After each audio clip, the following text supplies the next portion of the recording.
সুজির মধ্যে ছোলার ডাল দিয়ে দেখুন এমন সুন্দর রেসিপি তৈরি হয় বন্ধুরা। এর আগে না তো দেখেছেন না তো খেয়েছেন। চলুন দেখে নেওয়া যাক আজকে রেসিপি আমি কিভাবে তৈরি করছি।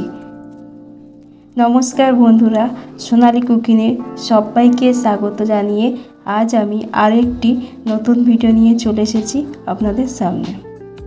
রেসিপি তৈরি করার জন্য প্রথমে আমি মশলা ভেজে নিচ্ছি।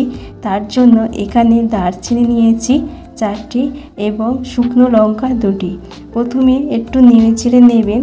তারপর এর মধ্যে 2 চামচের মতো বাদাম নিয়েছি আর গোলমরিচ নিয়েছি 10 থেকে 12টি। এরপর 1 সেকেন্ড মতো ভেজে নেব আর মশলাটা ভেজে নিচ্ছি। আর খেতে কিন্তু দুর্দান্ত লাগে এই মশলাটা যদি দেওয়া যায়।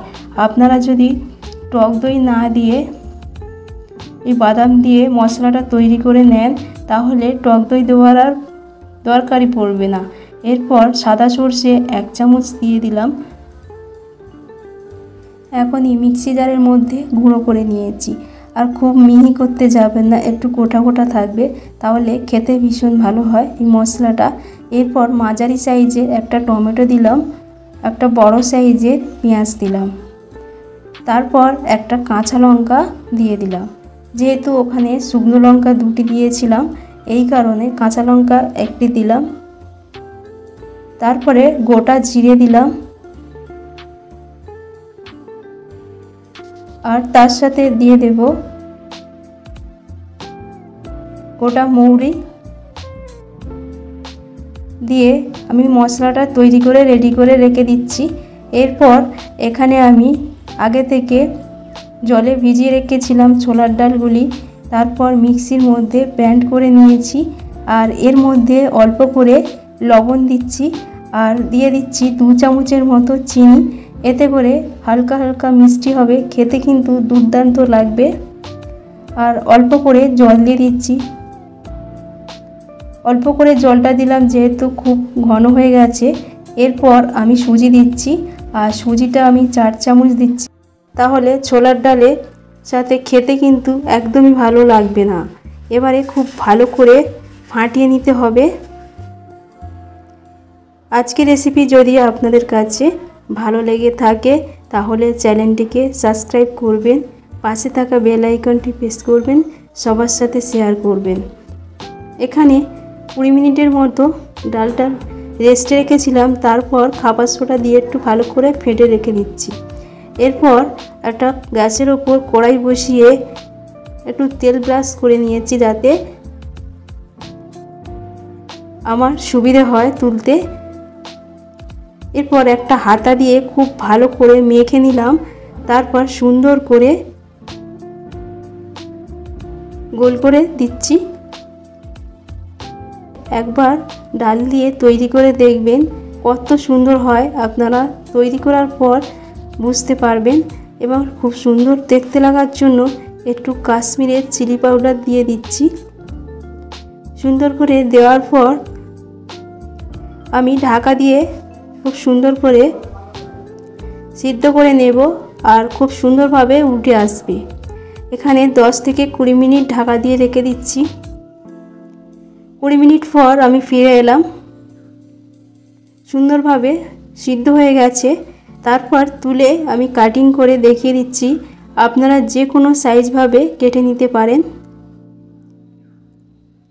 আমি চৌকো করে শেপ দিয়ে নিচ্ছি আর আপনাদের দেখিয়ে দেব।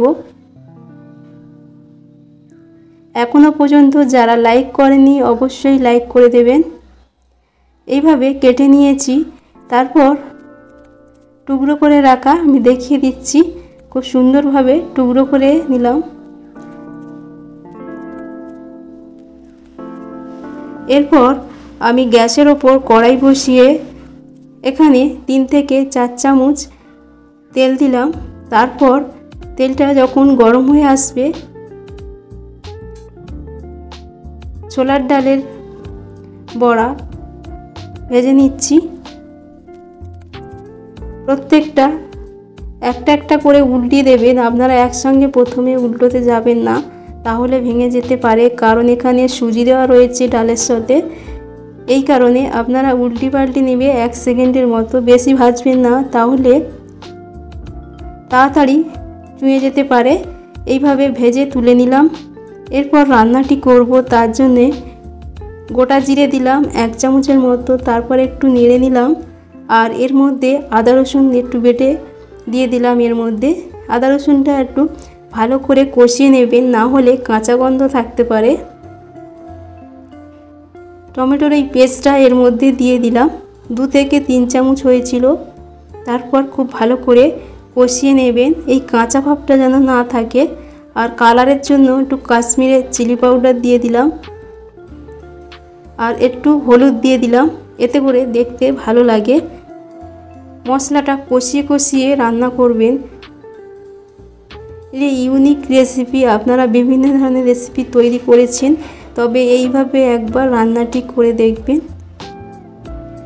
মশলাটি কষিয়ে নেওয়ার পর ঢাকা দিয়ে আর একটু ভালো করে কষিয়ে নেব। 1 সেকেন্ড ঢাকা দিয়ে তারপর খুলে নিলাম। মশলাটা ভালো করে কষিয়ে নিতে হবে। মশলাটা ভালো করে কষিয়ে নেওয়ার পর বড়াগুলি দিয়ে দিচ্ছি। গ্রেভিটা যতটা তৈরি করব সেইভাবে জলটা দিয়েছি। অল্প করে লবণ দেওয়ার পর ঢাকা দিয়ে রেখে দিচ্ছি 1 সেকেন্ডের মতো। 1 সেকেন্ড পর ঢাকনাটা খুলে এর মধ্যে আমি দিয়ে দেব ভেজে রাখা মশলা, যে বাদামটা দিয়েছিলাম ওই মশলাটা দিয়ে দেব। 2 চামচের মতো আমি দিলাম। তারপর একটু নেড়ে চেড়ে নিব। আপনারা গ্রেভি যদি করতে চান, তাহলে গ্রেভি তৈরি করতে গেলে আপনারা জলের পরিমাণটা বেশি করে দেবেন, তাহলেই হবে। আপনারা অনেক টাকা দিয়ে পনির তৈরি করে রান্না করেন কিংবা পনির কিনে আনেন, আপনারা এইভাবেই ছোলার ডালের মধ্যে সুজি দিয়ে এমন সুন্দর রেসিপি তৈরি হয় বন্ধুরা, আপনারা দেখেই বুঝতে পারছেন কত সুন্দরভাবে এই রেসিপিটা তৈরি করা যায়। ধনেপাতা কুচি একটু বেশি করে 1 সেকেন্ডের মতো একটু নেড়ে চেড়ে নিলাম, সিদ্ধ করে নিচ্ছি। ধনেপাতাটা সুন্দরভাবে তৈরি হয়ে গেছে। গ্যাসের ফ্লেম বন্ধ করে দিয়ে একদমই পনিরের হার মানবে।